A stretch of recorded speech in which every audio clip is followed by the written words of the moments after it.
नमस्कार मेरी प्यारी लॉयल फैमिली।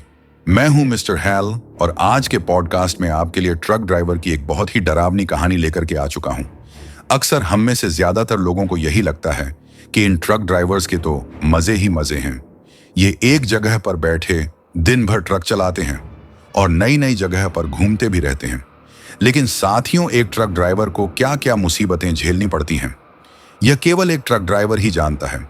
नींद से, भूख से, बरसात पानी, इन सब से तो वह जूझते ही रहते हैं। लेकिन कई बार उनके साथ ऐसी चीजें भी हो जाती। हर रात सड़कों पर दौड़ते ट्रक के पीछे सिर्फ सामान नहीं होता, कई बार सवार होती हैं अधूरी आत्माएं जिनकी मंजिल कभी पूरी नहीं हुई। ये कहानी है एक ट्रक ड्राइवर की जिसने एक सुनसान हाईवे पर लिफ्ट दी एक अजनबी लड़की को। लेकिन वो कोई आम लड़की नहीं थी। जैसे जैसे रात गहराती गई उसकी हकीकत सामने आती गई और वो सफर बन गया मौत का रास्ता। क्या वो ड्राइवर बच पाया? जानिए। इस डरावनी आप बीती में मेरा नाम रवि है। पिछले 20 सालों से मैं ट्रक चलाता आ रहा हूं। देश के कोने कोने में सामान पहुंचाने का काम करता हूं। अब तक हजारों किलोमीटर की यात्रा कर चुका हूं और इस दौरान कई बार ऐसे हादसे हुए जो मैं कभी नहीं भूल पाया। लेकिन एक रात जो हुआ वो मेरी जिंदगी की सबसे डरावनी और अजीब घटना थी। वो नवंबर की सर्द रात थी। घना कोहरा था और मैं एक पुराने राजमार्ग पर गाड़ी चला रहा था, हाईवे 58, जो अब इस्तेमाल में कम आता है क्योंकि नई 4 लेन बन चुकी है। मेरे ट्रक में लोहे की छड़ें भरी हुई थीं और मुझे उन्हें हरियाणा से उत्तराखंड के किसी दूरस्थ गांव तक पहुंचाना था। रास्ता लंबा था और मैंने तय किया कि रात को ही निकल जाऊं ताकि ट्रैफिक कम मिले। रात के करीब 1 बजे होंगे जब मैं एक सुनसान इलाके में पहुंचा। आसपास कोई बस्ती नहीं थी, मोबाइल नेटवर्क गायब था और सिर्फ मेरी ट्रक की हेडलाइट्स ही अंधेरे को चीरती हुई आगे बढ़ रही थी। तभी अचानक मुझे सड़क किनारे एक लड़की दिखाई दी। वो सफेद साड़ी में थी, सिर झुका हुआ था और उसके बाल गीले और बिखरे हुए थे। उस सुनसान जगह में किसी लड़की का यूं अकेले खड़ा होना मुझे अजीब लगा। मैं अनदेखा करके निकलने वाला ही था, लेकिन जैसे ही ट्रक पास आया उसने हाथ उठाकर इशारा किया, भैया मेरी तबीयत बहुत खराब है, क्या आप मुझे पास के गांव तक छोड़ देंगे? उसकी आवाज में कंपाहट थी और आंखों में डर साफ झलक रहा था। इंसानियत के नाते मैंने उसे ट्रक में बैठने दिया। वो चुपचाप कोने में बैठ गई और मैंने ट्रक आगे बढ़ा दिया।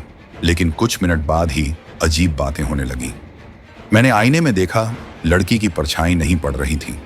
मैंने ध्यान हटाने की कोशिश की, सोचा शायद मेरी थकान या नींद की वजह से मुझे भ्रम हो रहा है। लेकिन तभी एक ठंडी हवा का झोंका ट्रक के अंदर आया, जबकि सभी खिड़कियां बंद थीं। मैंने धीरे से पूछा, कौन से गांव जाना है तुम्हें? वो चुप रही। फिर मैंने दोबारा पूछा, क्या तुम सुन रही हो?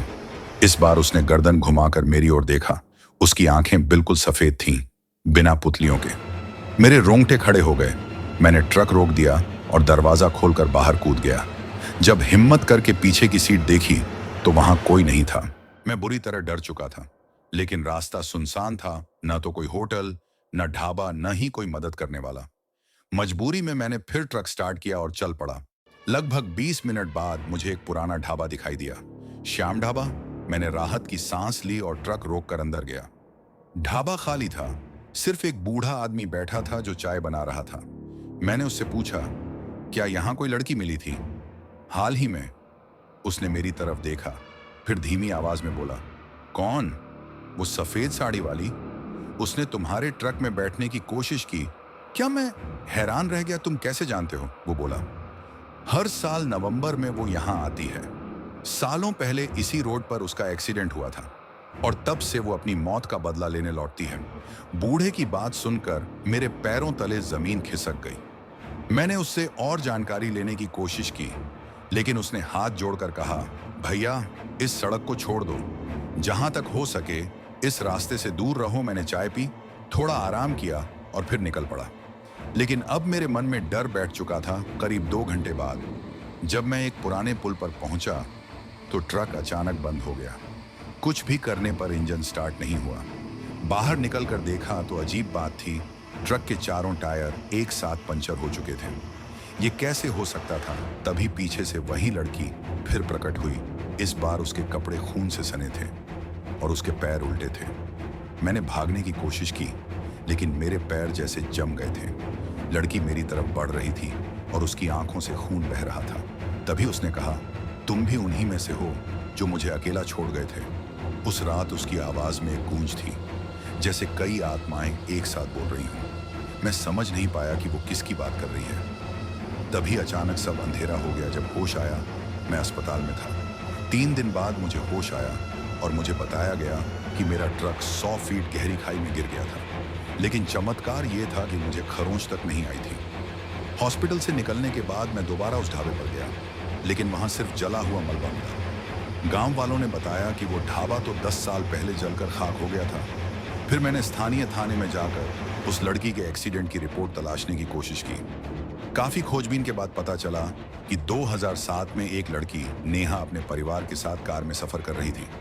रात को इसी पुल पर एक्सीडेंट हुआ था और ट्रक से टकराकर कार खाई में गिर गई थी। सिर्फ ट्रक ड्राइवर बचा था, बाकी सब मारे गए थे। वो ट्रक ड्राइवर मेरे ही कंपनी का ड्राइवर था, जिसने बचने के बाद रिपोर्ट तक नहीं लिखवाई थी। अब मुझे समझ आया कि वो आत्मा क्यों लौटती है। उसे इंसाफ नहीं मिला था और शायद वो अब तक हर ट्रक ड्राइवर को दोषी समझती थी। मैंने उस पुल पर जाकर एक छोटी सी मूर्ति और दीपक जलाया और नेहा की आत्मा की शांति के लिए प्रार्थना की।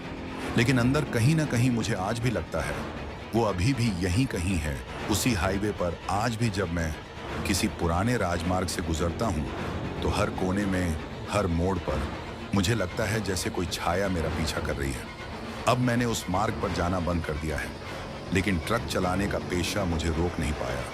रात के अंधेरे में जब ट्रक की हेडलाइट्स दूर तक रोशनी फैलाती हैं, तो कभी कभी वो सफेद साड़ी फिर दिख जाती है और तब मैं बस आंखें बंद करके प्रार्थना करता हूँ, क्योंकि कुछ यात्राएं अधूरी रह जाती हैं। उस रात क्या सच में वो ट्रक ड्राइवर बच गया था, या फिर जो अस्पताल में मिला वो सिर्फ उसका शरीर था और आत्मा कहीं उसी सुनसान हाईवे पर भटक रही है? ये कोई कहानी नहीं, एक ऐसी आप बीती है जिसे आज भी रवि हर रात अपनी आंखें बंद करते ही जीता है।